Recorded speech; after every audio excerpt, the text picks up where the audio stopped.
स्वामिने नमस्ते सरस्वती देवे गौरवाचारिणे निर्विशेष शून्यवाद पश्चात्देशतारिणे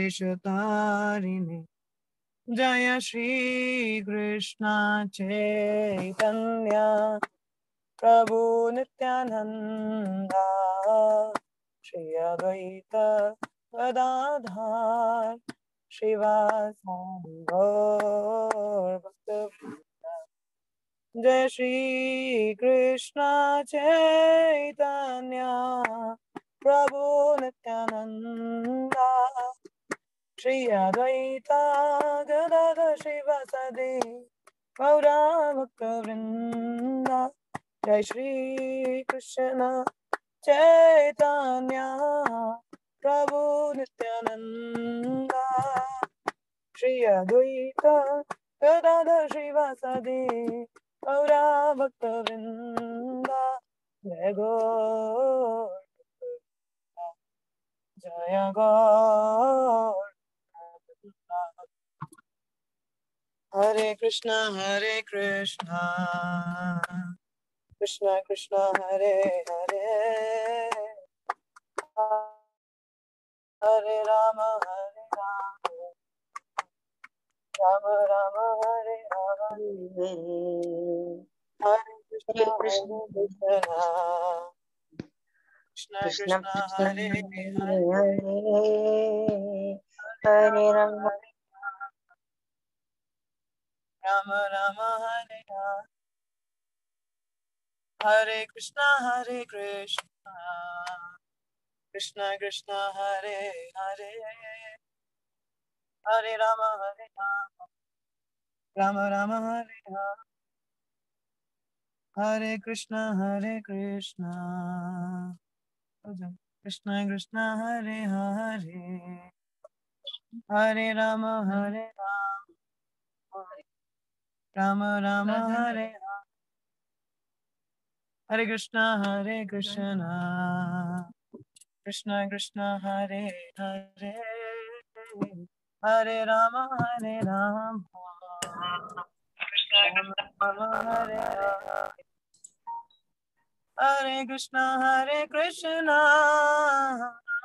कृष्णा कृष्णा हरे हरे हरे राम राम राम हरे हरे हरे कृष्णा कृष्णा कृष्णा हरे हरे हरे राम राम राम हरे हरे हरे कृष्णा कृष्णा कृष्णा हरे हरे हरे राम राम राम हरे हरे हरे कृष्णा कृष्णा कृष्णा हरे हरे हरे राम राम राम हरे हरे कृष्णा कृष्णा कृष्णा हरे हरे हरे राम राम राम हरे हरे हरे कृष्णा कृष्णा कृष्णा हरे हरे हरे राम राम राम हरे हरे हरे कृष्णा कृष्णा कृष्णा हरे हरे हरे राम राम राम हरे हरे जय राधा राधिका रमन राधा राधिका रमन राधे जय राधा राधिका रमन राधा राधिका रमन राधे जय जय प्रभुपाद प्रभुपाद जय शिला प्रभुपाद जय जय प्रभुपाद प्रभुपाद जय शिला प्रभुपाद। हरे कृष्ण।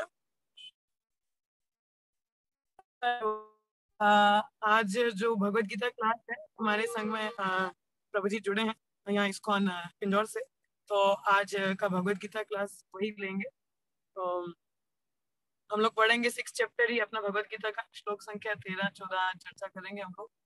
तो ये इनका जो प्रभु जी हैं ग्रेस धनाधर दास, हमारे इस्कॉन इंदौर में काफी यहाँ पे चलता है, तो हम भी करते हैं।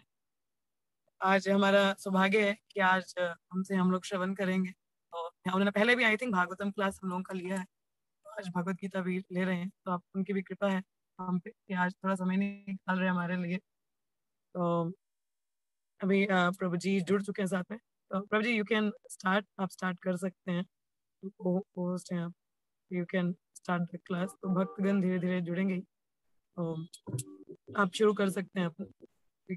अभी हम लोग श्रवण करेंगे प्रभु जी से। हरे Krishna. Hare Krishna. Thank you very much for giving this opportunity to take this Bhagavad Gita session. And I feel very pleased, very honored for given this opportunity. And भक्तों के संग में ये मौका जो मिला है सेवा करने का, बहुत सौभाग्य है। भक्तों का संग जो प्राप्त हुआ है, आशा करता हूँ आपको आवाज क्लियर आ रहा होगा। तो भगवान शिव एक बार पार्वती जी के साथ होते हैं, और पार्वती जब उनका विवाह होता है, पार्वती उसके बाद एक बार उनसे पूछते हैं मैं कुछ मांगना चाहती हूँ। तो भगवान शिव कहते हैं जरूर कुछ मांगिए, क्यों नहीं, क्योंकि आपने कभी कुछ पहले कभी तरह मांगते नहीं है। तो पार्वती जी कहती हैं कि मुझे आपसे भगवान राम का कथा सुनना है, भगवान कृष्ण के बारे में सुनना है। तो भगवान से बड़े प्रसन्न हो जाते, खुश हो जाते हैं। तो कहते हैं धन्य धन्य हो गिरिराज कुमारी, तुम सम ना मम कोई उपकार। तो आप all glories to you, all glories to, all glories to. भक्तों के हम कहते हैं आपका गुणगान, आपका गुणगान, आपका गुणगान हो।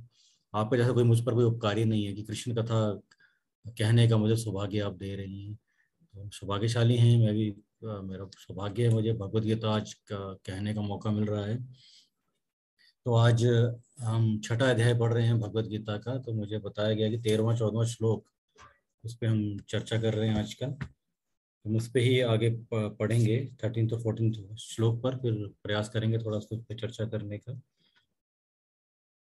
तो मैं पहले पढ़ूंगा, फिर अगर कोई पढ़ना चाहे तो पढ़ सकते हैं बाद में, नहीं तो हम चर्चा करेंगे उसके ऊपर। नारायणं नमस्कृत्य नरं चैव नरोत्तमं देवीं सरस्वतीं व्यासं ततो जयमुदीरयेत्। नष्टप्रायेषु भद्रेषु नित्यं भागवत सेवया भगवतीरुत्तम श्लोके भक्तिर्भवति नैष्ठिकी। ओम नमो भगवते वासुदेवाय, ओम नमो भगवते वासुदेवाय, ओम नमो भगवते वासुदेवाय। ओम अज्ञानतिमिरन्धस्य ज्ञानञ्जनशलाकया चक्षुरुन्मिलितं येन तस्मै श्रीगुरुवे नमः। श्रीचैतन्यमनोभीष्टं स्थापितं येन भूतले स्वयं रूपा कदा मह्यं ददाति स्वपदान्तिकम्। वन्देऽहं श्रीगुरु श्रीयुतापदकमलं श्रीगुरून् वैष्णवांश श्रीरूपं सागरजातं श्रीगं रघुनाथान्वितं तं सजीवं साद्वैतं सावधूतं परिजनसहितं कृष्ण चैतन्यदेवं श्रीराधा कृष्णपादान् शैगं ललिता श्रीविशाखान्वितांश। हे कृष्ण करुणा सिंधु दीनबंधु जगतपते गोपेश गोपिका कांत राधा कांत नमस्तुते। तप्त कांचन गौरांगी राधे वृंदावनेश्वरी वृषभानुसुते देवी प्रणमामि हरिप्रिये। वाञ्छाकल्पतरुभ्यश्च कृपा सिन्धुभ्येव च पतितानां पावनेभ्यो वैष्णवेभ्यो नमो नमः। जय श्री कृष्ण चैतन्य प्रभु नित्यानंद श्री अद्वैत गदाधर श्रीवासादि गौर भक्तवृंद। हरे कृष्णा कृष्णा कृष्णा हरे हरे, हरे राम राम राम हरे हरे। हरे कृष्ण। तो आज का जो श्लोक है छठे अध्याय का 13वां-14वां, तो ये दोनों श्लोक जो हैं इस पर थोड़ा चर्चा करेंगे। तो भगवान इसमें कह रहे हैं समं कायाश्रयो ग्रीवं धारयं चञ्चलं स्थिरा सम्प्रेक्ष्य नासिकाग्रं स्वं दिश्यजनवलोकयान् प्रसन्नात्मा विगतभे ब्रह्मचारिव्रते स्थिता मन संयम्य मच्चितो युक्त आसीत मत्पर। तो शब्दार्थ अनुवाद तात्पर्य श्री गोपाल जी के द्वारा। श्री गोपाल की जय। शब्दार्थ समम सीधा, काया शरीर, शिरा सिर, ग्रीवम तथा गर्दन को, धारयान रखते हुए, अचलम अचल, स्थिर शांत, संप्रेक्षया देखकर, नासिका नाक के, अग्रम अग्र भाग को,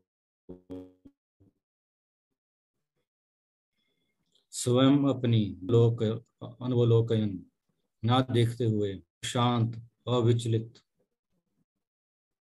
आत्मा मन विगत भी भय से रहित, ब्रह्मचारी व्रत में स्थित मना मन को संयम्य पूर्णतया दमित करके, मत मुझ कृष्ण में चित्त मन को केंद्रित करते हुए, युक्त वास्तविक योगी आसीता बैठे, मत मुझ में परा चरम लक्ष्य। अनुवाद। योगाभ्यास करने वाले को चाहिए कि अपने शरीर, गर्दन तथा सिर को सीधा रखे और नाक के अगले सिरे पर दृष्टि लगाए। इस प्रकार वह उच्चलित तथा दमित मन से, भय रहित, विषय जीवन से पूर्णतः मुक्त होकर अपने हृदय में मेरा चिंतन करे और मुझे ही अपना चरम लक्ष्य बनाए। तो हम चर्चा कर रहे हैं वैसे इस अध्याय में भगवान ध्यान योग जो अध्याय का शीर्षक है, तो भगवद गीता के पहले 6 अध्याय ये कर्म योग को रेफर करते हैं, और 7वें से 12वां बीच के अध्याय भक्ति योग को, और 13वां से 18वां आखिरी के जो 6 अध्याय हैं ज्ञान योग को। तो ये जो पहले 6 अध्याय कर्म योग के जो चल रहे हैं, उसमें जो आखिरी अध्याय ध्यान योग का जो है चल रहा है, पिछले अध्याय भगवान ने 5वें अध्याय के 27वें 28वें श्लोक में थोड़ा हिंट दिया था अष्टांग योग के बारे में। जो हठ योगी जो अष्टांग योग जो करते हैं, यम नियम आसन प्रतिहार धारण ध्यान समाधि, ये जो विधि भगवान ने बताया था पिछले अध्याय के आखिरी में 27वें 28वें श्लोक में कि कैसे उसको करना चाहिए, उसी को भगवान पर पूरे अध्याय में एक्सप्लेन कर रहे हैं अर्जुन के पूछने पर। 27वें 28वें श्लोक को देख सकते हैं बाद में, इसमें यही लिखा है, समस्त इंद्रिय विषयों को बाहर करके, दृष्टि को भौहों के मध्य में केंद्रित करके, प्राण तथा अपान वायु को नथुओं के भीतर रोक कर, और इस तरह मन इंद्रियों तथा बुद्धि को वश में करके जो मोक्ष का लक्ष्य बनाता है, योगी इच्छा भय तथा क्रोध से रहित हो जाता है, जो निरंतर इस अवस्था में रहता है, अवश्य ही मुक्त है। तो भगवान ने पिछले अध्याय में अष्टांग योग का थोड़ा सा हिंट दिया था 27वें 28वें श्लोक में, और 6ठे अध्याय में ध्यान योग जो या अष्टांग योग, योग आप जानते ही हैं भगवान के साथ जो हमें जोड़े तो लिंक, उसको योग बोलते हैं, और जो पद्धति जोड़ती है वो साथ में लग जाती है, कर्म के द्वारा भगवान से जुड़ते हैं तो कर्म योग। तीसरा 5वां अध्याय, ये 6ठा अध्याय ध्यान योग, भगवान से जुड़ना कैसे, ध्यान लगाकर, भगवान पर ध्यान लगाकर जुड़ना। भगवान ने इस अध्याय में पूरा विस्तार से समझा रहे हैं, भगवान ने पिछले 5वें अध्याय के 27वें 28वें श्लोक में बोला था। तो भगवान प्रैक्टिकली इस अध्याय में ये बताना चाहते हैं कि जो ध्यान योग की जो पद्धति है वो इस युग में प्रैक्टिकल नहीं है, मुमकिन नहीं है, सरल नहीं है। तो भगवान यहाँ ये बताना चाहते हैं 6ठे अध्याय में, बता रहे हैं कैसे किया जाता है, लेकिन अगर थोड़ा सा अगर हम समझने का प्रयास करेंगे, थोड़ा सा शांति से बैठकर अच्छे से समझने का प्रयास करेंगे, हम समझ जाएंगे अपनी स्थिति से कि आज के युग में, आज के समय पर विशेषकर ये व्यवहारिक नहीं है, प्रैक्टिकल नहीं है कि हम ध्यान योग के माध्यम से भगवान को प्राप्त कर सकें, क्योंकि ये विधि प्रैक्टिकल वैसे इस युग की ही नहीं है। तो और कठिन, बहुत कठिन है ध्यान लगाना, क्योंकि ध्यान के लिए जैसे हम आज पिछले श्लोक में भगवान बता रहे थे, मैंने पिछला श्लोक पढ़ा कि योगाभ्यास के ध्यान के लिए क्या आवश्यकता क्या है, जो ध्यान योग है उसके लिए रिक्वायरमेंट क्या, भगवान पिछले श्लोक में भगवान बता रहे थे जब मैंने इसका पिछला श्लोक पढ़ा है, और आज के श्लोक में भगवान बता रहे हैं ध्यान कैसे लगाना है।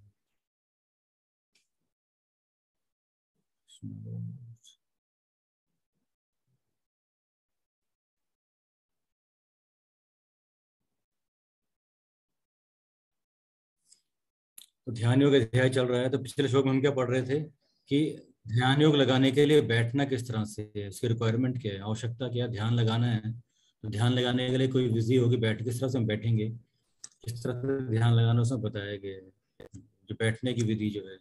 और आज का जो श्लोक है उसमें क्या बताया गया है कि ध्यान लगाना कैसे है। तो बैठने की विधि पिछले श्लोक में बताई थी, और आज के श्लोक में कैसे ध्यान लगाना ये बता रहे हैं भगवान। तो कैसे बैठना है पिछले श्लोक में भगवान बता रहे थे कि योगाभ्यास के लिए योगी एकांत स्थान में जाकर भूमि पर कुशा बिछा दे। तो पहले तो आज के समय आप देख सकते हैं एकांत स्थान ही कहीं नहीं मिलेगा। एकांत स्थान आजकल कहाँ है, कहीं पे भी एकांत स्थान नहीं रह गए हैं। और वहां पे जाकर करना क्या, भूमि पर कुशा बिछा दे। कुशा की जो घास होती है उस पर बैठना है। हम सोफे पर, कुर्सी पर, गदों पर, मतलब कंफर्टेबल जगह पे बैठ कर ध्यान नहीं लगा सकते। पहले तो स्थान एकांत होना चाहिए। ऐसा नहीं कि जैसे कई लोग बोलते हैं हम ध्यान लगाते हैं, मेडिटेशन करते हैं, कई संस्थाएं मेडिटेशन कराती हैं, और हम भी लोग भी बड़े गर्व से बोलते हैं मेडिटेशन करते हैं। लेकिन भगवान कैसे कह रहे हैं, मेडिटेशन आप घर में रहकर कोई किसी शोरूम में जो मेडिटेशन जो सेंटर या शिविर कैंप खोले वहां जाके नहीं किया जा सकता। एकांत स्थान चाहिए। पब्लिक में मेडिटेशन कैंप नहीं होते। मेडिटेशन कैंप लोग ज्वाइन करते हैं। तो प्रभुपाद जी के समय भी महर्षि योगी थे, तो ऐसे जो ध्यान कुछ पैसे लेकर वो ध्यान मेडिटेशन कैंप चलाते थे। तो ध्यान आप पब्लिक में ग्रुप में नहीं कर सकते हो। एकांत स्थान में आपको अकेले होना है। पहले तो एकांत स्थान ढूंढो जहाँ कोई भी ना हो, तो वही नहीं मिलेगा। और वहां आपको अकेले में होना है। फिर नीचे कैसे बैठना है, भूमि पर कुशाघास बिछा देनी है, और उसे फिर मृग छाला से ढकनी है। जो जो हिरन की जो स्किन होती है, छाल होती है, उसको बिछाकर हमें उस पर फिर बैठना है। तो मृगशाला क्यों बोल रहे हैं, क्योंकि आप एकांत स्थान पे हो और आप ध्यान लगा रहे हो, तो व्यक्ति को भय लगेगा, भयभीत होगा कि मैं अकेला बैठा हूँ और पता नहीं कहीं से कुछ सर्प आ जाए, बिच्छू आ जाए, कुछ कुछ पता नहीं। तो मृगशाला क्या होती है, जो मृग की जो स्किन होती है उसकी जो स्मेल से सांप बिच्छू वगैरह नजदीक नहीं आते हैं। तो उस करके जो ध्यानी है, जो एकांत स्थान में वन में कहीं बैठा है, तो उसको भय रहित होकर वो ध्यान लगा पाएगा। मृग आराम से कुशाघास में मृगशाला बैठाएगा। इस करके पहले के समय योगी जो ध्यानी होते थे मृग छाल पहन कर बैठते थे, और ऊपर से मुलायम वस्त्र बिछा दें। और आसन, तो ये तो कुछ रिक्वायरमेंट बता दी। एकांत स्थान, कुशाघास बिछाने, मृगशाला से ढकना है, फिर मुलायम वस्त्र बिछा देना है। आपको उसको बैठ जाना है। अब आसन ना तो बहुत ऊंचा ना बहुत नीचा, ठीक है ना। तो ना तो बहुत नीचा होना चाहिए, ना ही बहुत ऊंचा होना चाहिए। क्योंकि जान अगर आसन बहुत नीचा होगा तो भी जो है ध्यान में आपको जो डिस्टरबेंस रहेगी कि नीचे कुछ कि मैं आँख बंद करके बैठा हूँ, कुछ आ तो नहीं रहा है, कुछ पास में कुछ, तो ध्यान में तो डर लगेगा। और ऊंचा बैठेंगे तो नींद आ गई तो ऊपर से नीचे ना गिर जाऊं, इस करके ज़्यादा ऊंचा भी नहीं बैठेंगे। तो ना बहुत ऊंचा होना चाहिए, ना बहुत नीचा होना चाहिए, परफेक्ट बैलेंस में होना चाहिए। यह पवित्र स्थान में स्थित हो। तो पवित्र स्थान पर जी बताते हैं, जैसे यमुना, यमुना के निकट हो गया, गंगा के निकट हो गया, हरिद्वार हो गया, रामेश्वरम हो गया, ये सारे जो स्थान है, जगन्नाथपुरी हो गया, ऐसे स्थान पवित्र स्थान में जाना है। तो आजकल यहाँ पर भी आपको एकांत स्थान नहीं मिलेगा। योगी को चाहिए कि उस पर दृढ़ता पूर्वक बैठ जाए, और दृढ़ डिटरमाइन होकर बैठ जाना है, और मन इंद्रियों तथा कर्मों को वश में करते हुए। तो क्या करना है, बैठ भी जाना है, अपने मन को, इंद्रियों को, कर्मों को वश में करना है, तथा मन को एक बिंदु पर स्थिर करके हृदय को शुद्ध करने के लिए योगाभ्यास करें। तो मन को भी एक बिंदु पर स्थिर करना है, और फिर क्या करना है, हृदय को शुद्ध करने के लिए योगाभ्यास करना। तो योगाभ्यास क्यों कर रहे हैं, ध्यान योग क्यों कर रहे हैं, हृदय को शुद्ध करने की ये विधि है। तो ध्यान कहाँ लगाना है, अगले फिर आगे आगे आगे भगवान बताएंगे। जो अगले श्लोक में भगवान बोल रहे हैं कि मुझे ही अपना चरम लक्ष्य बनाए। मन संयम मत चित्तो युक्त आसीत मत परा। मत परा क्या बोल रहे हैं भगवान, कि मैं चरम लक्ष्य। ध्यान कहाँ लगाना है, योगाभ्यास का इंद्रिय शुद्ध करके भगवान पे ध्यान लगाना है। मोमबत्ती पे, किसी बिंदु पे, कहीं मन मर्जी से ध्यान नहीं लगा सकते हैं। भगवान कृष्ण क्या बोलते हैं, मुझ पर ध्यान लगाना है। तो ये इम्पोर्टेंट है। ऐसे कोई व्यक्ति मुझे ऑफिस में था, बता रहा था कि तो कई साल पहले एक माता जी थी, बता रही थी कि वो कहीं यहाँ पे कुछ ज्वेलर्स हैं काफ़ी मशहूर, पॉपुलर। तो उनके घर पे वो मेडिटेशन कैंप में गए, कुछ फीस भी दी उन्होंने। और जब वो ध्यान लगा रहे थे तो जो उनकी बहू, जो डॉक्टर इन लॉ करवाती थी, तो एक मोमबत्ती जलाकर चली गई और कहती इस पर ध्यान लगाओ। और उन्हें, और आधे आधे घंटे बाद वो आई तो पूछा कुछ हुआ, सबने उन्होंने कहा नहीं कुछ भी नहीं हुआ, वैसे ही है, सब कुछ वैसे ही चल रहा, हम भी बैठे हैं, मोमबत्ती भी बैठी है, मोमबत्ती भी जल रही है, हम भी जल रहे हैं। तो उसने कहा ठीक है मैं दिखाती हूँ। तो उसने ध्यान लगाया, और थोड़ी देर बाद उसने ध्यान लगा किया तो क्या, मोमबत्ती बुझ गई। तो सबके सब हैरान हो गए। तो मुझे बड़े हैरान होकर बता रही थी कि उसने मोमबत्ती बुझा दी। तो लोग क्या सोचते हैं कि ध्यान का लक्ष्य क्या है, मतलब ध्यान लगाकर मोमबत्ती बुझा देना। तो मोमबत्ती तुम फूंक मार के बुझा सकते हैं ना, उसके लिए इतने कई कई साल ध्यान लगाकर एक मोमबत्ती बुझाने के लिए इतना मेहनत करना है। तो किस तरह की विद्या है ये? तो लोग ध्यान का मतलब में ध्यान कहाँ लगाना है, तो भगवान क्या बोल रहे हैं, मत पर युक्त आसीता मत पर, मुझ पर ध्यान लगाना भगवान कृष्ण बोल रहे हैं। तो सारी रिक्वायरमेंट है, कैसे बैठना है, किसके ऊपर बैठना है, कितना ऊंचा आसन होना चाहिए, ना ज्यादा ऊपर ना ज्यादा नीचे, मन को एकाग्र करना है, इंद्रियों को शुद्ध करने के लिए ध्यान लगाना है, मन को एक बिंदु पर रखना है, इंद्रियों कर्मों और मन को वश में करना है। भगवान ने बोल दिया, जैसे मैं आपको बोलूं आज से, इस समय से 25 मार्च 2022 से 5 बज कर 19 मिनट से 19 मिनट में आपको आदेश देता हूँ, आपने अपना मन, इंद्रियां और कर्मों को अपने वश में करना है, और योगाभ्यास अपने और योग अभ्यास करके अपने हृदय को शुद्ध करना है। ठीक है, हरे कृष्णा। ऐसे आपको बोल दिया जाए, शास्त्र, योग शास्त्र इस तरह से बोलते हैं। तो कितना प्रैक्टिकल है? प्रैक्टिकल नहीं है, आपको कह दिया गया, लेकिन कोई सपोर्ट नहीं है आपको। एकांत में करना, पूछ भी नहीं सकते किसी से। आप जूम पे सुन रहे, कोई जूम नहीं, कोई कुछ नहीं है, अपने आप अपने हिसाब से करना है। आपको बता दिया ऐसे आसन ऐसे ऐसे करना है, ऐसे ध्यान लगाना है, अपने आप जाकर अपने मन को, इंद्रियों को, कर्मों को अपने वश में करो और हृदय को शुद्ध योग के द्वारा। ठीक है, हरे कृष्ण। Class over. ऐसे बोल कर आपको भेज दिया जाए एकांत स्थान में, तो क्या होगा हमारा, हम कितना प्रगति कर पाएंगे? लेकिन हम देखते हैं, अभी गौर पूर्णिमा हमने मनाया, भगवान कृष्ण जो भगवद्गीता में बोल गए कि भक्ति के बारे में पूरा 12वां अध्याय पढ़ेंगे आगे, और पूरा जो भगवान ने बताया भक्ति कैसे करना है, मेरा भक्त कैसा होता है, पूरे 12वें अध्याय में सारे के सारे श्लोक भगवान बता रहे हैं, भगवान मेरे भक्त कैसे होते हैं, 10 से अधिक मेरे भक्त कैसे करते हैं, भक्त कैसे कार्य करता है, सब कुछ भगवान भगवान वो कैसे चलता है, कैसे उठता है, कैसे बैठता है, आपने दूसरे अध्याय में पढ़ा होगा। तो भगवान फिर बोल भी गए, फिर दिखाने के लिए यहाँ प्रैक्टिकल भी है, फिर गौरांग महापुर के रूप में वापस नीचे भी है, और अपने आचार्य, अपने पार्षदों को भेजते हैं। आशीर्वाद ठाकुर का आविर्भाव दिवस है, जो नारद मुनि थे, उनके उनका हेडक्वार्टर था मायापुर में, जहाँ संकीर्तन आंदोलन अंदर करते थे, और फिर बाहर जाकर उस संकीर्तन आंदोलन को फैलाते थे। जन्म सार्थक करी कर परोपकार। तो स्पोर्ट कहाँ है ये स्पोर्ट केवल एकमात्र कहाँ पर है, योगा स्कूल में, भक्ति योगा स्कूल जो हमारा है, जब भक्ति यहाँ सिखाई जाती है, एकमात्र सारी स्पोर्ट यहाँ पे, ट्रेनिंग भी है, मैनुअल्स भी हैं, भगवान स्वयं बता रहे हैं, भगवान स्वयं आके भक्त के रूप में आके मदद कर रहे हैं, पार्षदों को भेज रहे हैं, साधुओं को भेज रहे हैं, गुरुजनों को भेज रहे हैं, कितना सपोर्ट कर रहे हैं। और इसके अलावा भगवान स्वयं फिर चैतन्य महाप्रभु भक्त के रूप में भी आ रहे हैं, तो इतना हेल्प कर रहे हैं। और 9वें अध्याय में पढ़ेंगे, और भक्ति किसके संरक्षण में होती है, राधा रानी की, देवी प्रकृति आश्रित। तो जब हम भक्ति कैसे करते हैं, हम देव महात्मा ना तो माम पार्थ, देवी प्रकृति आश्रित। जो महात्मा है, जो माम पार्थ है, पार्थ जो मेरी भक्ति करते हैं, महात्मा जो हैं, देवी प्रकृति, मेरी प्रकृति जो देवी है राधा रानी, उनके संरक्षण में भक्ति होती है, प्रोटेक्शन भी है। जब भक्ति करना शुरू कर देते हैं, राधा रानी में अपने प्रोटेक्शन में रखती हैं। ऐसे बच्चा जब चलना शुरू करता है धीरे धीरे, तो माँ छोड़ नहीं देती जब चल चल रहा है और जा गिर पड़ चोट खाएगा, नहीं, माँ उसका विशेष ध्यान रखती है, जिसमें बच्चा चलना शुरू करता है, जब तक वो पूर्णतः चलना अच्छे से शुरू ना कर दे। फिर भी वो पूछती रहती, ध्यान रखती है, पहुंच गए नहीं पहुंचे, कहाँ हो, किधर हो, पूरा ध्यान रखती है। रिक्शा वाला, बस वाला पूछती रहती है, कुछ खाया कुछ पिया, सारा ध्यान रखती है, जब तक बच्चा पूर्णतः स्ट्रांग नहीं हो जाता अपने आप चलने के लिए, डिसीजन लेने के लिए। तो इसी तरह से भक्ति का मार्ग जो राधा रानी है, वो भी हर क्षण देखती रहती हैं कि हम ठीक से चल रहे हैं, ठीक से उठ रहे हैं, कैसे हम कार्य कर रहे हैं, अपने आश्रित रखकर, संरक्षण में रख के हमारी मदद करती हैं। तो ये जो स्पोर्ट है भक्ति के पथ पर, स्पोर्ट कहीं पे भी नहीं है। ठीक है, बस बता दिए आपको इस तरह से करना, लेकिन स्पोर्ट क्या, कोई स्पोर्ट नहीं है। तो ये जो स्पोर्ट है भक्ति का, भक्ति में केवल भक्ति योग में स्पोर्ट है, और कहीं नहीं है। प्रभुपाद जी बहुत सुंदर उदाहरण देते हैं। उनकी एक शिष्या थी, उनकी एक शिष्या थी, जो नाम मुझे अभी ध्यान नहीं, शायद मालती माता या नहीं, मालती माता नहीं थी। तो वो जब वो गाड़ी से प्रभुपाद जी निकले कहीं पर प्रचार करने के, माता भी निकली, साथ में उनके छोटा सा माता का बच्चा था। तो प्रभुपाद जी ने प्रेम मजाक में कहा, यस बर्डन ऑफ लव। तो माता को समझ नहीं आया, कहती yes yes Prabhupada ji, burden of love. तो फिर प्रभुपाद जी उदाहरण देते हैं, आपको फर्क पता है एक बिल्ली के बच्चे में और बंदर के बच्चे में? उसको समझ नहीं आया, माता को, उन्होंने पूछा, नहीं प्रभुपाद जी समझ नहीं आया। तो प्रभुपाद जी ने समझाया, जो बंदर का बच्चा होता है, आप देखेंगे बंदर का बच्चा बंदर की पीठ पर चढ़ा रहता है, और अपनी शक्ति से उसने बंदर अपनी माँ को पकड़ के रखा होता है।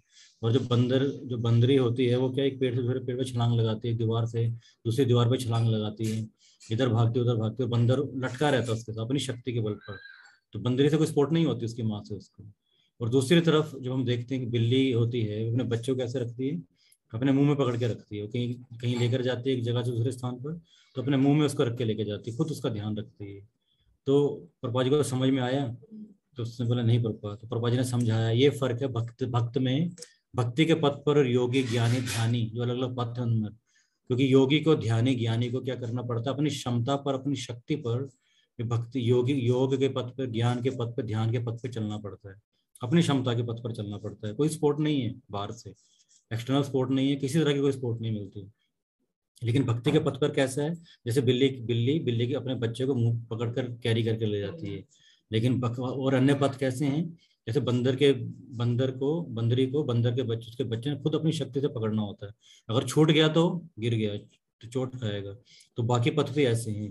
तो योगी ध्यानी ज्ञानी जो पथ हैं, अगर वो छूट गया पथ, बीच में रह गया, तो उसके बाद फिर कोई बहुत कठिन है वापस लौट कर आना। जैसे इतने उदाहरण हम देखते हैं, विश्वामित्र मुनि या शौबरी मुनि, कितने कितने उदाहरण है। शौबरी मुनि ने 10,000 साल तपस्या किया, और ये केवल एक मछली और दो मछली का जोड़े को देखकर पानी में उनका ध्यान जो भंग हो गया। पानी के अंदर तपस्या कर रहे थे कि बाहर जैसे आज के श्लोक में लिखा है, एकांतवास किस लिए लिखा है कि कोई नहीं दिखेगा तो डिस्टर्ब नहीं होंगे। अगर आप शहर में रह के आप योग करेंगे, ध्यान करेंगे, मेडिटेशन कैंप करेंगे, और आप बाहर चीज़ों को देखकर आप डिस्ट्रैक्ट हो जाएंगे, तो पथ से भटक जाएंगे। लेकिन एकांत स्थान में, तो वो कहाँ थे शौबरी मुनि, जल के अंदर, यमुना में, जहाँ पे कालिया नाग ने जो अपनी लीला किया था, उसके अंदर जाकर, पानी में अंदर जाकर ध्यान लगा रहे थे कि बाहर से कोई डिस्ट्रैक्शन ना हो। लेकिन पानी के अंदर ही तो मछली जोड़े को देखकर उनको लगा मुझे अब विवाह कर लेना चाहिए, और बाहर निकल कर मंदत राजा के पास गए, और उनकी 50 पुत्रियां थी, और 50 के 50 साथ विवाह कर लिया उन्होंने। तो कई साल ऐसे उन्हें गुजार दिए। तो ये स्थिति होती है जब अपने आप व्यक्ति ध्यान लगाता, अपने बल पर चलने का प्रयास करता है। लेकिन भक्ति के पथ पे कितनी स्पोर्ट हम देख रहे हैं। पूरा प्रभुपाद जी ने इतने केंद्र विश्व भर में हैं, जहाँ पे केंद्र, जहाँ पे हम जाकर ददाती प्रतिगनाती गुह्यम अख्याति पृच्छति भूंगते भोजाते चाहे वह षड विधि प्रीति लक्षण। 6 तरह के जो प्रेम के आदान प्रदान के लक्षण हैं, जो हम संसार में करेंगे, अगर हम भक्तों के संग में नहीं करेंगे, जो हम करना चाहते हैं, वो प्रभुपाद जी ने हमें ऐसे संस्थाएं दी हैं, केंद्र मंदिर हैं, जहाँ जाकर हम आपस में ये सब डिस्कशन, म्यूचुअल डिस्कशन वगैरह कर सकते हैं, गिफ्ट कर सकते हैं, प्रसाद साथ में पा सकते हैं, तीर्थ यात्रा अलग अलग जगह पर हम धाम वगैरह यात्रा कर घूमने जा सकते हैं। तो सारी सुविधाएं प्रभुपाद जी ने दी हैं। उसके अलावा भक्त लोग हैं, वरिष्ठ भक्त हमसे पूछते हैं भक्ति कैसा चल रहा है, साधना कैसे चल रहा है, आपने प्रसाद पाया नहीं पाया, कौन सा ग्रंथ पढ़ रहे हो, तो कितना सपोर्ट हमें देते हैं। तो ये सपोर्ट कहीं भी किसी भी पथ पे नहीं है। उतना सुंदर ये प्रोसेस जो हमारा भक्ति का है। और हम देख रहे हैं भगवान तो छठे अध्याय में यही बताना चाहते हैं ध्यान योग में अर्जुन को, ये हमको, कि मैं बता तो रहा हूँ, भगवान ने पीछे दूसरे अध्याय से भगवान थोड़ा अष्टांग योग भगवान ने बताया, हठ योग या फिर ध्यान योग चल रहा है, कर्म अलग अलग योग, कर्म योग अलग अलग योग बता रहे हैं। लेकिन अल्टीमेटली आगे जाकर क्या बोलेंगे, इस छठे अध्याय के आखिरी श्लोक में कह देंगे भगवान की केवल एकमात्र भक्ति योग ही प्रैक्टिकल है, बाकी प्रैक्टिकल नहीं है। अभी अर्जुन भी कुछ श्लोकों के बाद बोल देगा कि भगवान आप जो कह रहे हैं व्यवहारिक नहीं है, प्रैक्टिकल नहीं है, ध्यान लगाना मेरे बस का नहीं है। तो वही आज के पिछले श्लोक में भगवान बता रहे हैं कि बैठना कैसे है ध्यान लगाने के लिए, और आज के श्लोक में भगवान बता रहे हैं ध्यान लगाना कैसे है। तो कैसे लगाना है, योगाभ्यास करने वाले को चाहिए कि अपने शरीर, गर्दन तथा सर को सीधा रखे। तो बिल्कुल शरीर, गर्दन, सर सीधा रखना है। जैसे आप कई बार देखेंगे और पाजी गुरु महाराज को बिल्कुल स्ट्रेट बैठते थे, ऐसे सीधा रखना है। और सीधा रखकर क्या करना है, हम कितनी देर ऐसे बैठ सकते हैं, बिल्कुल सीधा इस तरह से बैठना है, मतलब अपने शरीर को, गर्दन को, सिर को बिल्कुल स्ट्रेट रखना है, बिल्कुल ऐसा। और नाक को अगले सिर पर दृष्टि लगा, नाक का जो अग्र भाग है यहाँ पे ध्यान लगाना है आपको, सीधा रखना है, और यहाँ पे ध्यान लगाना, नीचे ध्यान लगाना है। क्योंकि अगर आंखें खोल के रखेंगे तो डिस्ट्रैक्शन होगी, है ना, फिर इधर तो जाएगा, अरे BMW गाड़ी गई, मैं कहाँ बैठा हूँ, गाड़ी को, घर सामने वाले ने इतना बड़ा घर बना दिया, मैं तो वहीं पे ही हूँ। तो कोई, ये कौन गया यहाँ से, कि गली में कौन नया आया, ये कौन व्यक्ति आया, ये कौन क्या क्या बेचने वाला आया, मुझे लगता है सब्जी वाला, आगे घर में सब्जी नहीं है। तो कहाँ लगाना है ध्यान, नाक के अगले भाग पे लगाना है। नाक पे ध्यान करके देखोगे तो क्या होगा, आपको नजर नहीं आएगा कौन गुजर रहा, अगर यहाँ लगा पाए, केंद्र कर पाए। तो पहले तो शरीर नहीं, हम कितनी देर सीधा बैठ सकते हैं, हम नहीं बैठ पाएंगे। और बैठ के भी क्या करना, नाक के अग्र भाग पे, केवल आगे के भाग पर पॉइंट, वहां पे पॉइंट करना, वहीं को देखना बस, और कहीं नहीं देखना है। तो उसके दो कारण है, एक तो डिस्ट्रैक्शन नहीं होगी, आसपास से कौन गुजर रहा है कौन जा रहा है ध्यान नहीं जाएगा, और दूसरा नींद नहीं आएगी। नींद नहीं, वो बहुत महत्वपूर्ण है। तो जब ध्यान लगाने बैठेंगे तो आंख बंद कर कर तो नींद आता है, नींद तो आएगा ही आएगा। एक बार प्रभुपाद जी को कोई व्यक्ति उनके कथा में आया, उसने कहा कि मैं मेडिटेशन कैंप में जाता हूँ, हमारे महाराज मेडिटेशन कराते हैं वहाँ पे। प्रभुपाद जी बोलते क्या करते हो? कहते हैं हम आंख बंद कर कर आधा घंटा ध्यान लगाते हैं। तो प्रभुपाद जी ने उसके बाद क्या होता है, कहते हैं बहुत रिफ्रेश महसूस होता है। तो प्रभुपाद जी ने कहा आधा घंटा सोने के बाद किसको रिफ्रेश नहीं लगेगा? तो सभी को रिफ्रेश लगेगा ना। तो ध्यान योग प्रभुपाद जी खुद बताते हैं, जब प्रभुपाद जी जिस समय वहाँ पर थे, प्रचार करने का प्रयास कर रहे थे बोस्टन में, न्यूयॉर्क में, और वहाँ पे एक मिश्रा जी, डॉक्टर मिश्रा योगी कैंप चलाते थे। तो प्रभुपाद जी कभी कभी वहाँ रहते थे, क्योंकि उनको बीच में भगवत गीता क्लास कभी कभी मिल जाता था बोलने को। तो प्रभुपाद जी टॉलरेट करते थे उनको, और उनके शिष्य प्रभुपाद जी को आके सुनना चाहते थे, लेकिन वो जो डॉक्टर मिश्रा थे वो जो पसंद नहीं करते थे। तो प्रभुपाद जी स्वयं देखते थे कि वहाँ पर जितने ध्यान लगाने बैठते सबके खराटे चल रहे होते थे, सारे खराटे ले रहे होते थे, तो सबको नींद आ जाता था। तो हम ध्यान नहीं लगा सकते। ध्यान की पद्धति भगवान बता रहे हैं, नाक के अग्रभाग, नाक के कोने पर आपको पॉइंट करना, वहीं देखना है बस। तो ना डिस्ट्रैक्शन होगी और ना ही आपको नींद आएगा उस पर, जब तक कंसंट्रेट आपको उस पर करना है। और सीधा बैठे रहना कठिन है, आज के समय में कहाँ बैठ सकते हैं। हमें कंफर्टेबल सोफा चाहिए, बेड कंफर्टेबल, गदा होना चाहिए डनलप का, सोने के लिए भी कंफर्ट चाहिए, बैठने के लिए कुर्सी, रिवॉल्विंग चेयर चाहिए जो पीछे को इंक्लाइंड हो। लोग फ्लाइट पे जाते हैं 500 रुपये 1500 फालतू देते हैं रिक्लाइनिंग चेयर के, है ना। बिजनेस क्लास में जाते हैं, उसमें रिक्लाइनिंग चेयर हो, जितना पीछे चेयर जाती है और जितना आगे लेग स्पेस होती है उतना एक्स्ट्रा पैसा देते हैं। वही जगह है, वही प्लेन है, टांग फैलाने के 500 रुपये एक्स्ट्रा हैं, 500 रुपये पीछे पीठ को पीछे को ले जाने के। तो ये तो हमारी स्थिति है। हम कहीं पे भी, बेड भी आजकल देखते हैं लोगों के बेड भी ऊपर नीचे होते हैं, रिवॉल्विंग बेड भी होते हैं घूमने वाले, और लेटने के भी। आपको 60 डिग्री पे नींद आती है तो उतने पे रख लो। तो अब मैं 70 डिग्री पे सोऊंगा, अब मैं 80 पे सोने का मेरा मन है, अब मैं 90 डिग्री पे सोऊंगा, अब पैर ऊपर होने चाहिए। तो इस तरह के आजकल बेड आते हैं। तो ये हमारी स्थिति है। हम कैसे, जो भगवान कह रहे हैं हम ध्यान नहीं लगा सकते, प्रैक्टिकल नहीं है। योगा सेंटर्स में नहीं होता है, योगा जो है शोरूमों में नहीं होता है, योगा हम घर पे नहीं कर सकते हैं। पिछले श्लोक में भगवान बोल रहे हैं एकांतवास में करना, एकांतवास करना पड़ता है। तो ये भगवान यहाँ पे बता रहे हैं कैसे, पहले बताया कैसे बैठना है ध्यान के लिए, आज के श्लोक में किस तरह से ध्यान लगाना है। सर को, गर्दन को सीधा रखना है, शरीर को सीधा रखना है, नाक को सिर, नाक के अग्रभाग पर दृष्टि लगाना है। इस प्रकार योगी अविचलित तथा दमित मन से, अविचलित और दमित मन होना चाहिए। तो पहले तो हमारा मन क्या अविचलित नहीं है, जिसका मन विचलित नहीं होता ऐसा मन होना चाहिए, तथा दमित, मन दमित होना चाहिए, मतलब हमारे नियंत्रण में होना चाहिए। और भय रहित, भय से रहित होना चाहिए। भयभीत व्यक्ति ध्यान नहीं लगा सकता। कैसे लगा सकता है? आप मान लो आप रेलवे स्टेशन पे या बस स्टैंड पे कहीं बैठे हैं, या कहीं पे भी आप हैं, आपको बोले थोड़ी कितनी देर हम आंख बंद कर सकते हैं? हम घर में भी डरेंगे। आप घर में अगर बोला आधा घंटा भी हम आंख में बंद कर सकते हैं? नहीं कर सकते। हम क्योंकि भयभीत रहते हैं, स्वभाव है। चार जो मनुष्य की जो चार जरूरतें आवश्यकताएं हैं, उसमें खाना, सोना, संतान उत्पत्ति करना, चौथा क्या? भय। ये हमारे शरीर की डिमांड है। हम घर में सोते हैं अपने परिवार वालों के साथ, रिश्तेदारों के साथ, सीसीटीवी कैमरा भी लगाते हैं घर के आगे, और फिर कुंडी लगा के सोते हैं बढ़िया से। कुछ लोग गार्ड भी रखते हैं, सिक्योरिटी गार्ड भी रखते हैं, कुछ लोग कुत्ता भी पालते हैं। तो घर के अंदर बैठे हैं इतना कुछ, फिर भी कुंडी लगा के सोते हैं। तो क्या हम आंख बंद करके ध्यान लगा सकते हैं? भयरहित हैं हम लोग, भयरहित नहीं है। तो ये जो डिमांड्स भगवान यहाँ पे कह रहे हैं, अविचलित मन, विचलित हमारा मन है, भय रहित, भय से तो पूर्णतः भरे हुए हैं, विषयी जीवन से पूर्णतः मुक्त होकर। विषयी जीवन नहीं होना चाहिए, मतलब विषय, विषय वस्तु जो, हम जो विषयों के पीछे भागते हैं, खाने के पीछे, पीने के पीछे, ईट ड्रिंक एंड मैरी, ऐसा व्यक्ति भक्ति जो योगी नहीं बन सकता है। तो जो विषय वस्तुओं के पीछे भागता है, तो विषय जीवन से पूर्णतः मुक्त होकर अपने हृदय में मेरा चिंतन करे और मुझे ही अपना चरम लक्ष्य बनाए। तो सबसे महत्वपूर्ण क्या है, भगवान क्या बोल रहे हैं? युक्त आसीत मत पर, मेरे बारे में हृदय में मेरा चिंतन करना है, मुझे अपना चरम लक्ष्य बनाना है। तो भगवान का चिंतन करना भगवान ही लक्ष्य है योगा का, योग का। तो भगवान यहाँ पे बता रहे हैं। तो हमें यहाँ पे भगवान बताने का चाहते वही चीज प्रैक्टिकल जो मैं बता रहा हूँ, भगवान इस अध्याय में यही बता रहे हैं कि जो ध्यान योग की पद्धति है, अष्टांग योग की, प्रैक्टिकल नहीं है, व्यवहारिक नहीं है, इसको भगवान मना ही कर रहे हैं। लेकिन फिर भी भगवान बताएंगे, क्योंकि भगवान सब कुछ बताएंगे इसमें, कर्म योग, ध्यान, सारे योगों को बताएंगे, ताकि फिर भगवान बाद में अर्जुन को बोलेंगे, हमें बोलेंगे कि मैंने सब कुछ बता दिया, सर्वम यथा रतम मनी है यत इच्छा से तथा करो, सब तुझे बता दिया, अब तेरी जो इच्छा है जो कर। लेकिन तो सर भगवान ने हमें सब कुछ बता दिया, क्या कौन कौन से अलग अलग मार्ग हैं उनको प्राप्त करने के, और फिर भगवान क्या बोलते हैं, इंडिपेंडेंस में हमारी लेते हैं, अब तेरी इच्छा है, तूने कर्म योग का पथ चुनना है, भक्ति योग का चुनना है, ध्यान योग का चुनना है, अष्टांग योग, हठ योग। तो ये ध्यान योग के अलग अलग नाम है, अष्टांग योग, हठ योग, इनको चुनना है। जो तो चुनना चाहता है तो उनका चुनाव कर सकता है।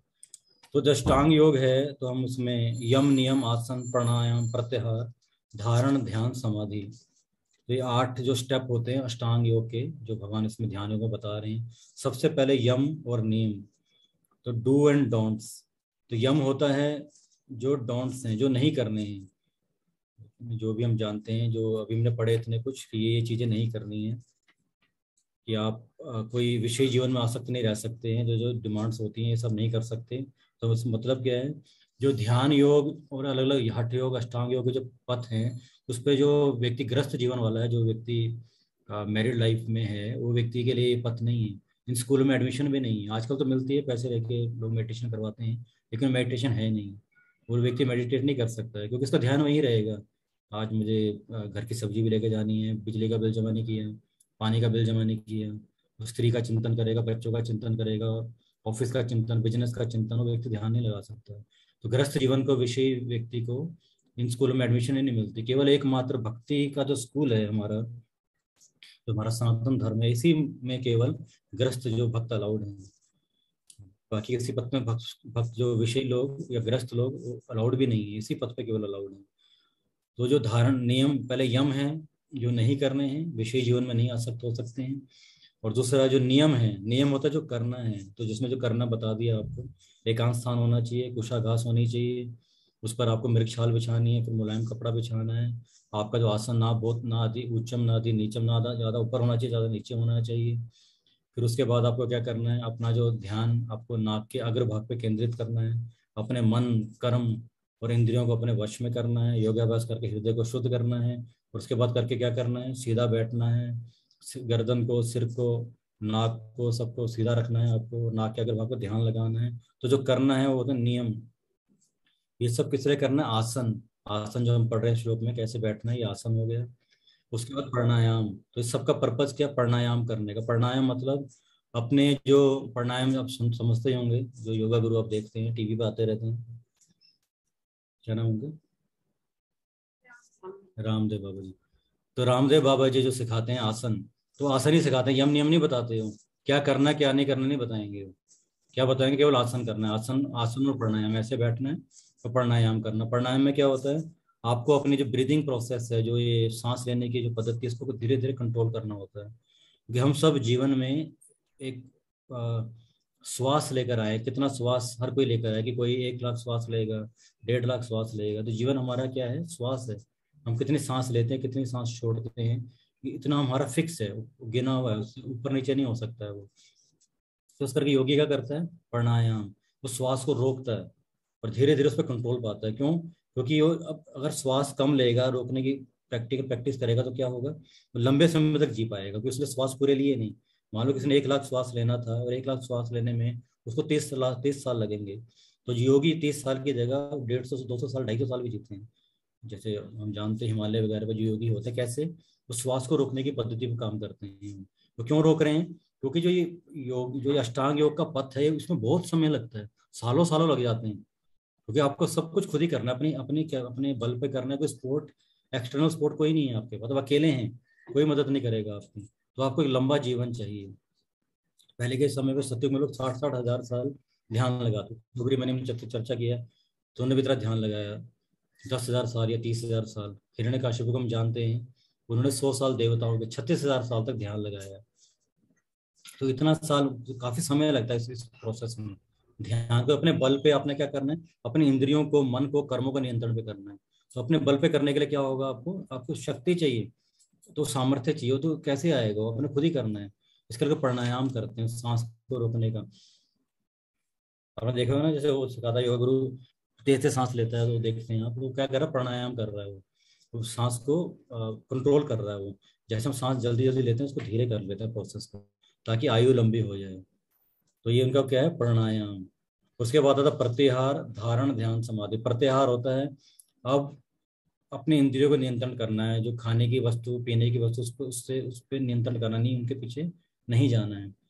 हम संसार में भी देखते हैं, अगर आपको किसी लक्ष्य को प्राप्त करना है तो आपको उस लक्ष्य को प्राप्त करने के लिए बहुत कुछ छोड़ना पड़ता है। बच्चों को खेलना छोड़ना पड़ता है पढ़ाई करने के लिए, अपनी आसक्तियों को छोड़ना पड़ता है। तो इंद्रिय वस्तुओं को छोड़ रहे हैं, खाना जो चाहते नहीं खाना है, जो पीना चाहते नहीं पीना है, प्रत्याहार। फिर धारण, धारण पूर्णतया अपने मन को, इंद्रियों को और अच्छे से नियंत्रण करना, और अगली स्टेप है। फिर ध्यान के स्टेज पे आते हैं। ध्यान में क्या करना होता है? तो ध्यान में अपने ऊपर, जो हम स्वयं आत्मा है, उस पर ध्यान लगाना है, आपको उसको अंदर फाइंड करना है। क्योंकि अब धारण की स्टेज, आपने सारी इंद्रियों मन पे नियंत्रण कर लिया, अब आप बाहर नहीं देख रहे हो, आप अंदर देख रहे हो, तो बाहर आप कंट्रोल कर चुके हो। अब ध्यान अपने अंदर, खुद पर ध्यान लगाना है। तो खुद पर ध्यान लगा के फिर परमात्मा पर, कि आप और परमात्मा दो अलग अलग हैं। कई बार यहाँ पे योगी भटक जाता है, खुद को परमात्मा समझने लग जाता है। हृदय में जो भगवान है चतुर्भुज रूप में, लगता है मैं ही वो हूँ। और लास्ट स्टेज क्या? समाधि। समाधि के स्टेज में क्या होता है? अब जो योगी है, तो वो जो कुंडलानी चक्र जिसे हम बोलते हैं, तो उसमें क्या होता है? अपने जो प्राण वायु, हमारे अंदर जो वायु हैं, जो हमारे अंदर 10 तरह की वायु हैं, अपान, उड़ान, ये सारी वायु, प्राण वायु जो मेन है, लाइफ एयर, उसको ऊपर को पुश करना होता है, धीरे धीरे हृदय तक लेकर आना है, और हार्ट से फिर ऊपर लेकर सिर के ऊपर, यहाँ मस्तिष्क पर लेकर आना है। और फिर उसको जिस जहाँ पर आप जाना चाहते हो उस लोक को आप पहुंचा, खुद को पहुंचा सकते हो। और इतनी एनर्जी होती है उसके अंदर की, हम देखते हैं धृतराष्ट्र ने किया, तो जब उसने ध्यान लगाया समाधि की स्टेज पे, और शरीर भस्म हो जाता है। और जो भस्म हो गए, द्रौपदी फिर उसी अग्नि में ही चली गई, धृतराष्ट्र की। और जो आत्मा थी उनके सिर से, कपाल से निकल कर जहाँ वो जाना चाहते, व्यक्ति जाना चाहते, जिस पे ध्यान लगा रहा है, अगर निराकार भरम पे लगा रहा है तो भगवान के तेज में मिल जाते हैं। तो ऐसे व्यक्ति वहां पहुंच जाता है। तो समाधि का स्तर है। तो ये अलग अलग स्थान है: यम, नियम, आसन, प्राणायाम, प्रत्याहार, धारण, ध्यान, समाधि।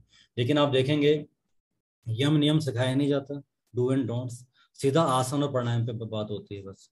कोई प्रत्याहार, धारण, ध्यान, समाधि पता ही नहीं है कि लक्ष्य क्या। जो भगवान यहाँ पे बोल रहे हैं, युक्त आसीत मत पर, किस लिए ध्यान लगाना है? मुझ पर आसित होने के लिए, मत पर, मुझे प्राप्त करने के लिए अपना ध्यान लगाना है। तो ये ध्यान की पद्धति ये है, इसलिए ध्यान योग किया जाता है। आपको कोई याद है किसी ने ध्यान लगाया हो? भागवतम आप पढ़ते हैं सुबह, या सुना हो किसने ध्यान लगाया? महान आचार्य में हमारे यही विधि इसने पालन किया। हरे कृष्ण। जूम से कोई भक्त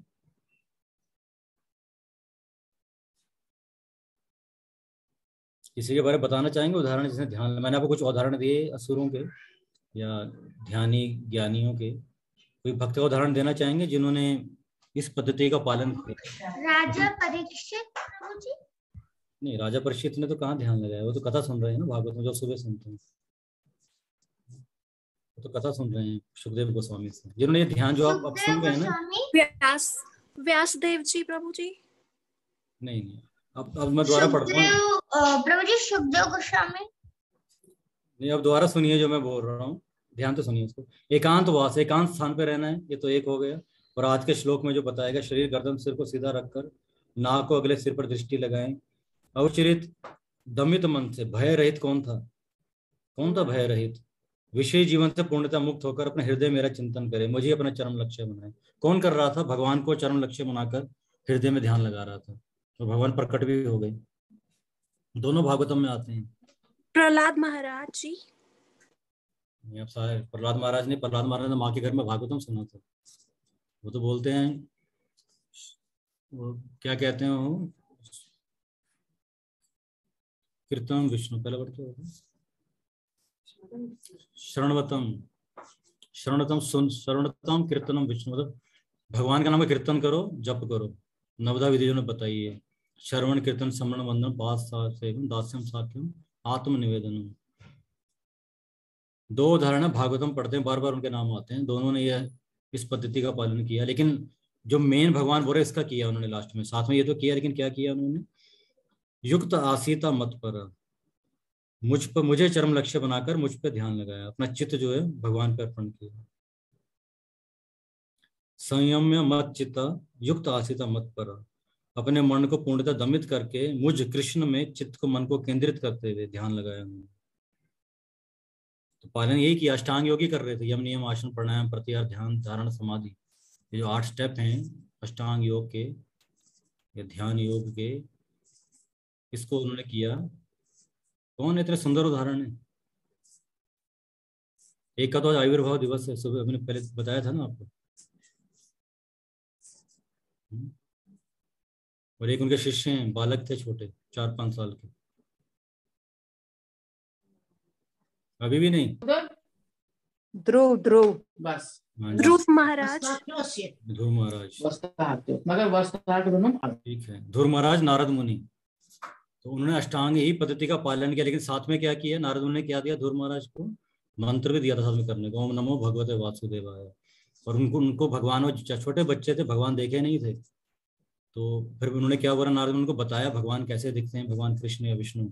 और उन्होंने फिर उनको कहाँ बोला, जो यहाँ आज के श्लोक, पिछले श्लोक में लिखा है, पवित्र स्थान में जाकर ध्यान लगाना। तो कहाँ गए वो? वृंदावन भेजा उनको, महावन। आज भी जाएंगे महावन में, आपको ध्रुव महाराज जहाँ ध्यान लगा स्थान मिल जाएगा। महावन भेजा उनको, भगवान बताया कैसे दिखते हैं।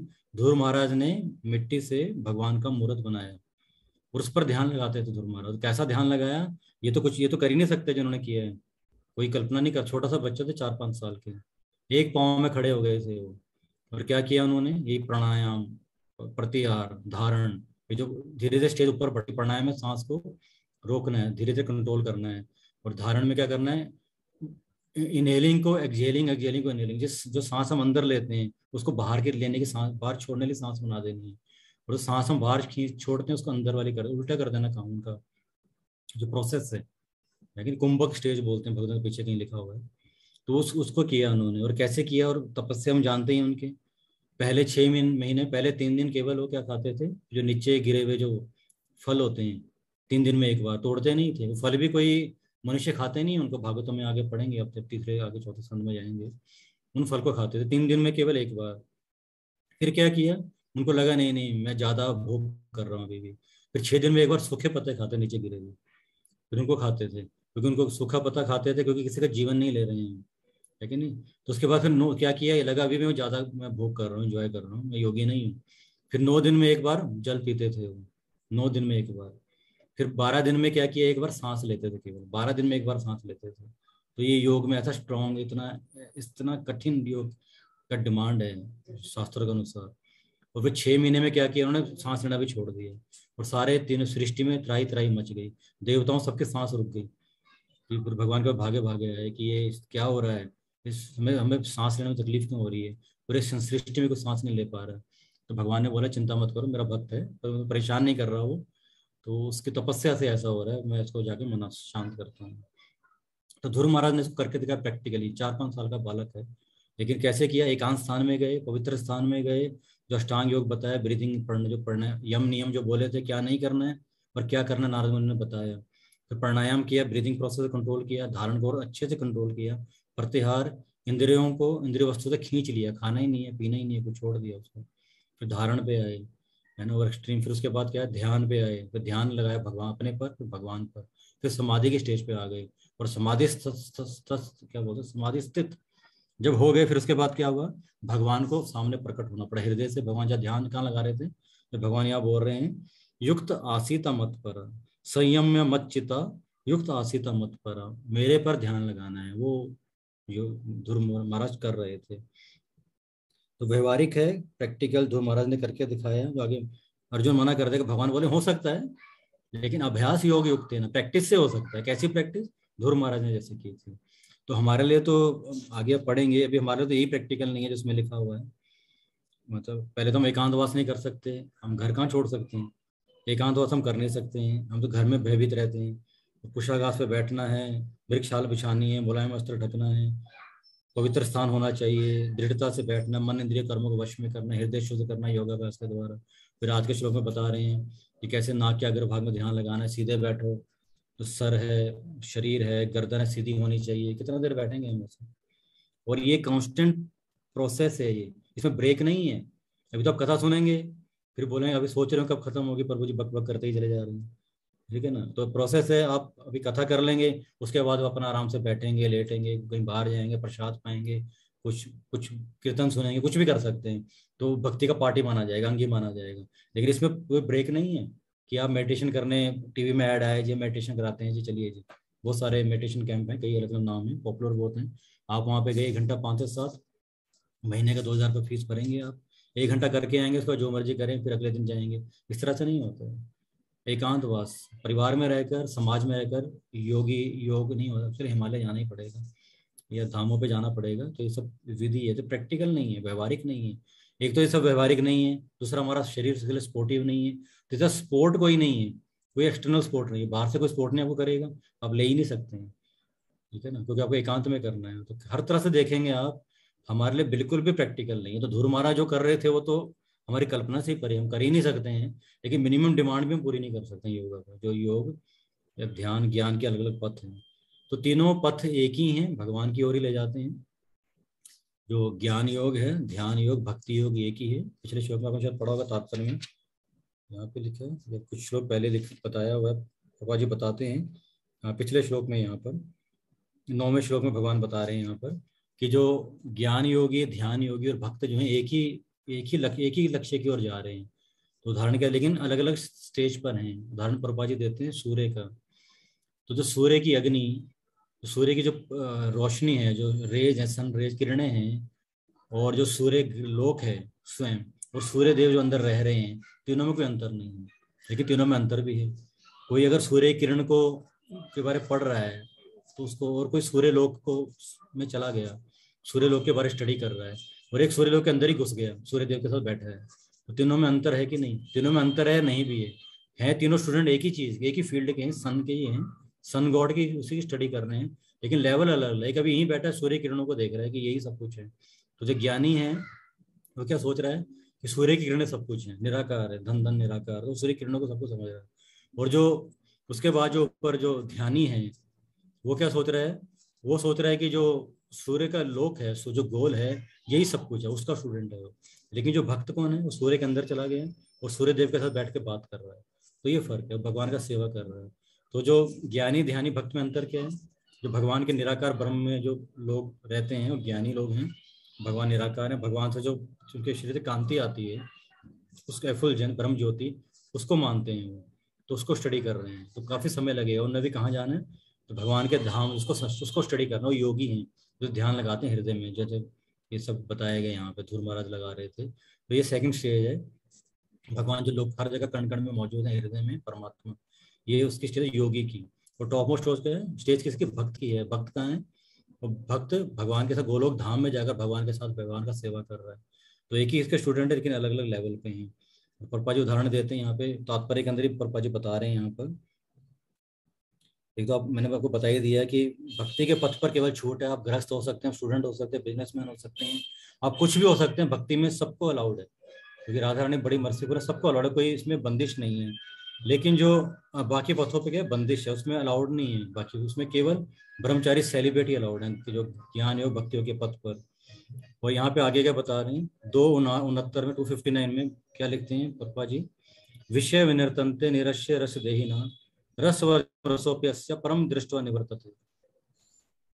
तो जो बाकी पथ पे क्या पप्पा जी बताना चाह रहे हैं, बाकी जो पथ हैं भक्ति योग के अलावा, उसमें समस्या क्या है कि बोल तो दिया कि ऐसे बैठकर एकांत में जाओ, मन को, कर्म को और अपने जो वाणी को, इन सबको क्या करो, अपने ध्यान में, अपने केंद्र, अपने वश में करना है, आपको बोल दिया ऐसे करो, लेकिन होता नहीं है, प्रैक्टिकल नहीं है।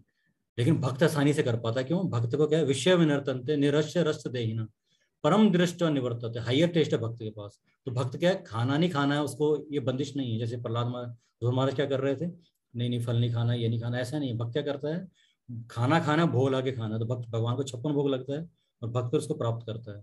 तो भक्त को अपने पे आर्टिफिशियल, कृत्रिम तरीके से अपने पे कंट्रोल नहीं करना, जो योगी को, ध्यानी ज्ञानी को करना। भक्त क्या करता है, सब कुछ कर रहा है, नाचने से मना नहीं है, क्लब में नहीं नाचना है, लेकिन अब भक्तों के संग मंदिर में नाच सकते हैं। गाने से मना, गाना नहीं है, बॉलीवुड म्यूजिक नहीं गाना है, लेकिन अब कीर्तन संकीर्तन ये सब भजन ये सब गा सकते हैं। तो हाइयर टेस्ट आपको दे दिया गया। लेकिन योगी ध्यानी ज्ञानी में सारा निषेध है, ये नहीं कर, नहीं नहीं नहीं नहीं नहीं नहीं नहीं, केवल ना ना ना, हाँ है ही नहीं, क्या करना है, ऑप्शन नहीं है। ठीक है नहीं, जैसे एक भक्त बता रहे थे, वो जो मॉन्क्स होते हैं, दलाई लामा जो होते हैं, सारे तिब्बती मॉन्क्स होते हैं, तो भक्त लोग वहाँ पे गए, उन्होंने कीर्तन किया वहाँ पर। बैलगाड़ी जब पद यात्रा करते थे, वो हिमाचल में कहीं गए और वहाँ काफी मॉन्क सारे इकट्ठे हो गए देखकर। तो वो मन तो उनका कर रहा था, लेकिन नाच नहीं रहे थे, क्योंकि उनको अलाउड नहीं है सब करना। उनको क्या है कि आपने बड़ा ही वो रहना है, मतलब अपने पे नियंत्रित रहना है, कोई आपने बोलना नहीं है, स्पीकिंग पे कंट्रोल, चुप रहना, आपने बोलना नहीं है कुछ भी, और आपने कोई ऐसे कुछ विषय वस्तु खानी नहीं है, सारी इंद्रियों पे कंट्रोल करना है। वो देख रहे हैं लेकिन कर नहीं पा रहे, अच्छा लग रहा है लेकिन उसको भाग नहीं ले पा रहे हो। तो भक्त लोग नाच रहे, सारे गाँव वाले नाच रहे, वो नहीं किया। तो एक भक्त ने एक मॉन्क से पूछा कि आप इतना अच्छे से कैसे कर पाते हैं, मतलब आप क्या करते हैं। हम ध्यान लगाते हैं, हम सब चीज़ों में नहीं करते, हम पूरा अपने इंद्रियों पर नियंत्रण करने की कोशिश करते हैं। तो उन्होंने पूछा, अगर मान लो आपको कुछ मौका मिले कुछ करने का, वो इच्छा भगवान पूरी करते हैं, आप क्या करना चाहोगे। तो उसने बोला, अगर मेरे को कभी मौका मिला तो मेरा आश्रम जो उसमें बम से उड़ा दूंगा। तो स्थिति इतने परेशान है वहां पर, क्योंकि लेकिन आर्टिफिशियली, क्योंकि उसको बोल नहीं सकते हैं, बता नहीं सकते हैं। हम भक्तों पर चर्चा कर लेते हैं ना, पूछ लेते हैं साधना कैसे चल रही है, आप बोलते हैं नहीं प्रभु जी बाकी सब ठीक है, लेकिन ये प्रसाद पे कंट्रोल नहीं, मैं कई बार बाहर खा लेता हूँ, या फिर पढ़ने में मेरा मन नहीं करता है, या मुझे, या हम चर्चा कर लेते हैं, उसका निवारण ढूंढते हैं कि कैसे किया जा सकता है। लेकिन वो तो कैसे चर्चा भी नहीं कर सकते हैं, ठीक है ना। तो आर्टिफिशियल कृत्रिम रूप से वो अपने को क्या कर रहे हैं, रोकने का प्रयास कर रहे हैं। लेकिन भक्ति के पथ पे क्या है, आपको रोका नहीं जा रहा है, आपको और अच्छी सुविधा दी जा रही है कि आप खाना मना नहीं है, बढ़िया से खाओ, भगवान को भोग लगा के खाओ, है कि नहीं। तो भक्त कितना खाता है, लोग संसार के लोग कल्पना भी नहीं कर सकते कितनी वैरायटी हम खाते हैं, है कि नहीं। अब संसार के लोग हैं, रात को सोचते हैं सवेरे घिया बनाना है, क्या बनाएंगे सवेरे, कौन सी दाल चढ़ानी, क्या चावल चढ़ाना है, कुछ बस कुछ समझ नहीं आता है। या ज्यादा से ज्यादा चलो पिज्जा मंगा लेंगे, बर्गर मंगा लेंगे, इतना ही है, बस कुछ नहीं है। लेकिन जो भक्त के प्लेट देखेंगे, प्लेट देके चकरा जाएंगे। जो मंदिर कि हमारे ऑफिस में बहुत लोग बात करते हैं, यार पता नहीं कैसे रहते हैं, कुछ खाते भी नहीं है। और अगर हमारी प्लेट देख लेंगे कितना खाते हैं और कितनी तरह का खाते हैं, तो उनको चक्कर आ जाएगा कि अरे तो इतना आनंद में है ना। भक्त लोग आइसक्रीम भी खाते हैं, फ्रूट क्रीम भी खाते हैं, पिज्जा बर्गर सब खाते हैं, लेकिन भक्तों के द्वारा बनाया गया भगवान को भोग लगाकर तो लोग कल्पना भी नहीं कर सकते हैं कि भक्त लोग कितने इंजॉयमेंट में हैं। आप देखेंगे भगवान कृष्ण की थाली कितनी बड़ी होती है, आप उनकी लीलाओं को भी देख लोगे, भक्त लोग सारे अलग अलग तरह के व्यंजन आप पढ़ेंगे, जो भोग आरती गाते हैं उसमें जो आप नाम भी पढ़ेंगे, नाम समझ में नहीं आएगा।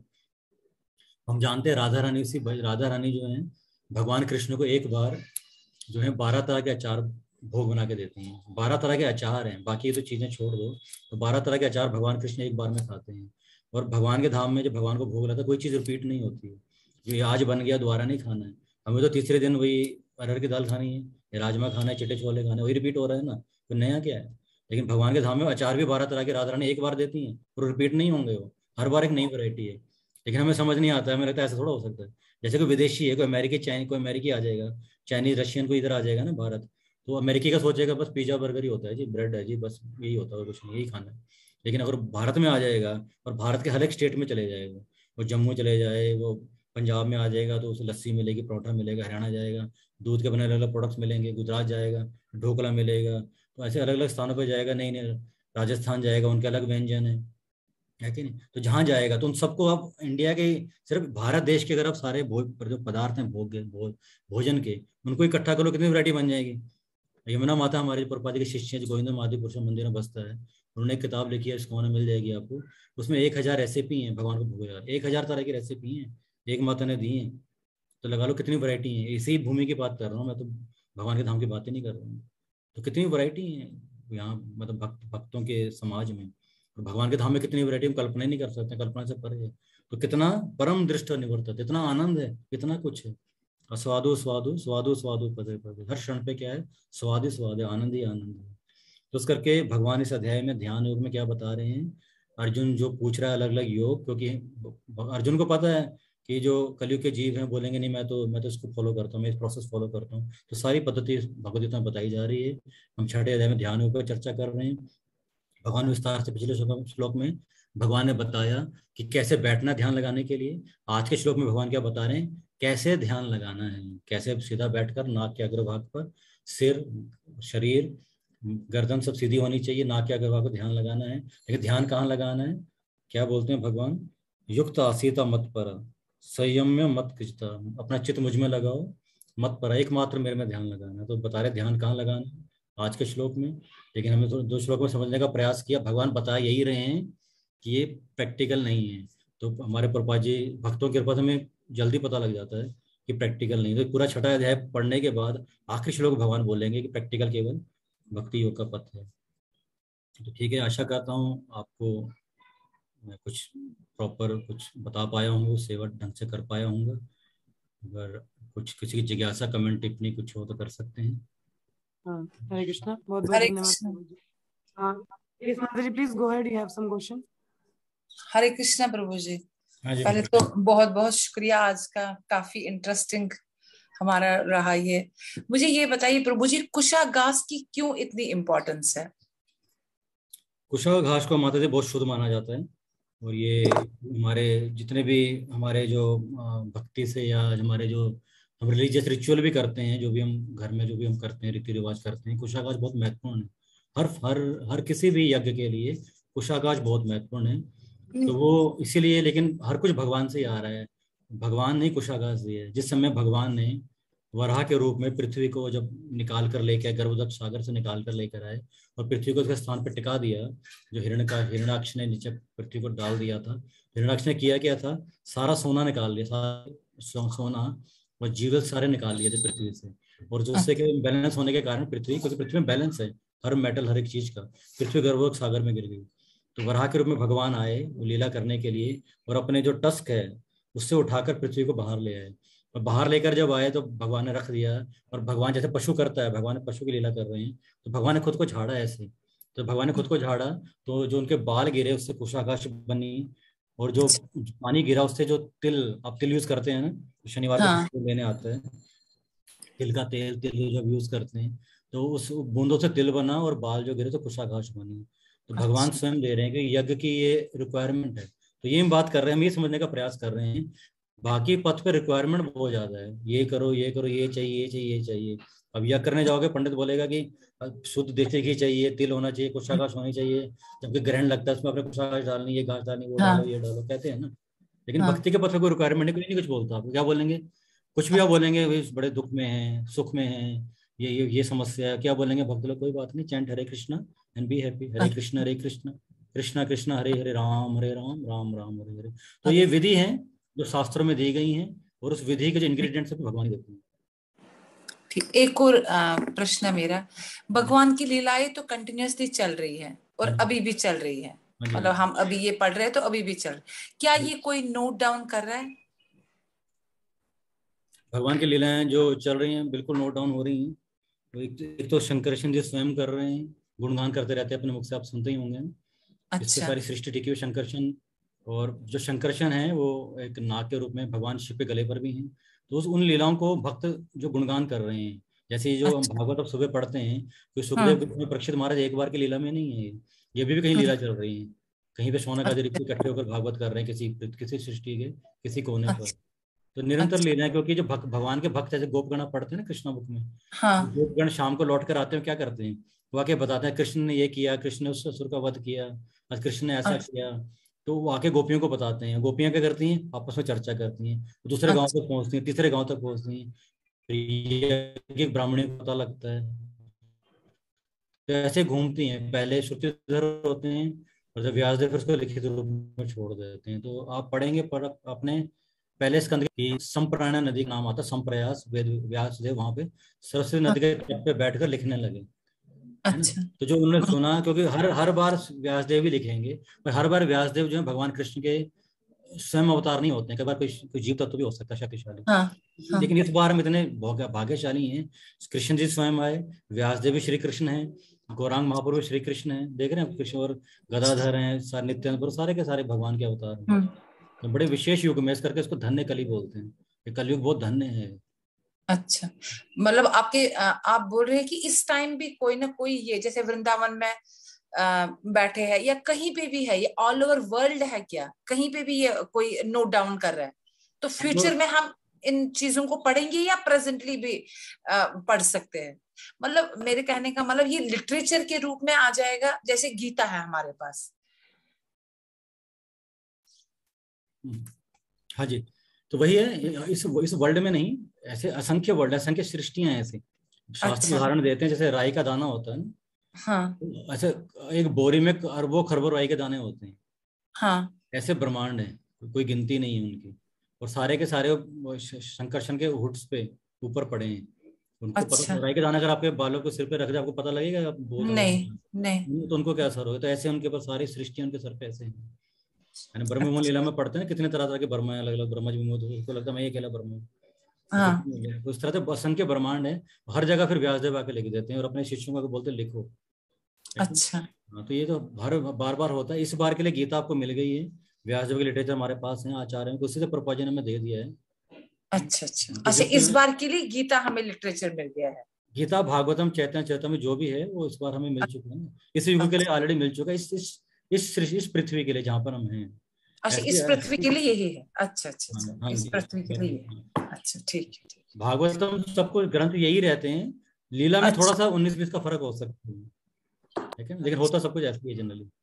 क्योंकि किसी में भगवान का कलर किसी और तरह से बताया गया है, किसी में कलर तरह से बताया गया है, तो कुछ कुछ 19-20 का फर्क हो सकता है, लेकिन अच्छा मोरलेस लीला ऑलमोस्ट सेम ही होती है। अच्छा, ठीक है। हरे कृष्णा, हरे कृष्णा।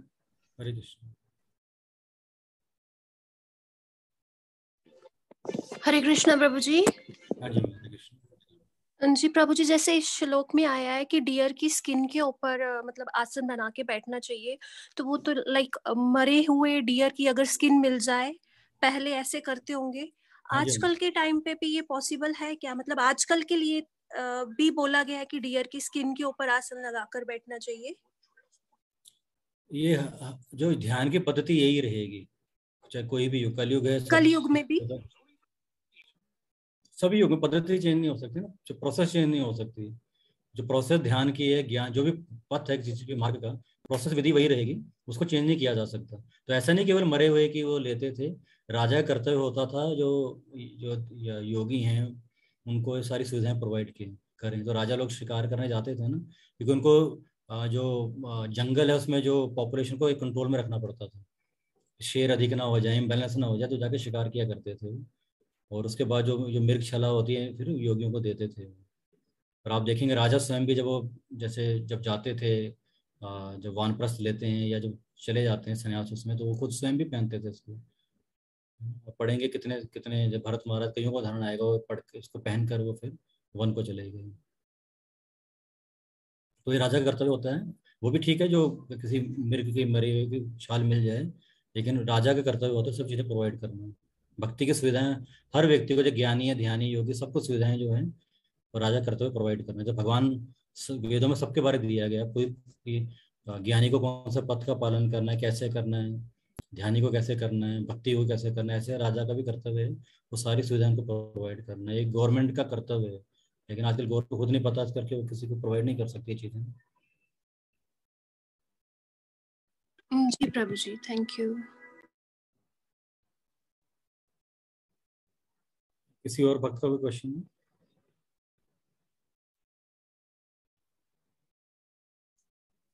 ठीक, ठीक है। आप सब भक्तों को बहुत बहुत धन्यवाद। भगवद्वाणी भगवद गीता की जय, जगतगुरु शिल्पोपाद की जय, श्रीवास ठाकुर आविर्भाव दिवस की जय। हरे कृष्ण।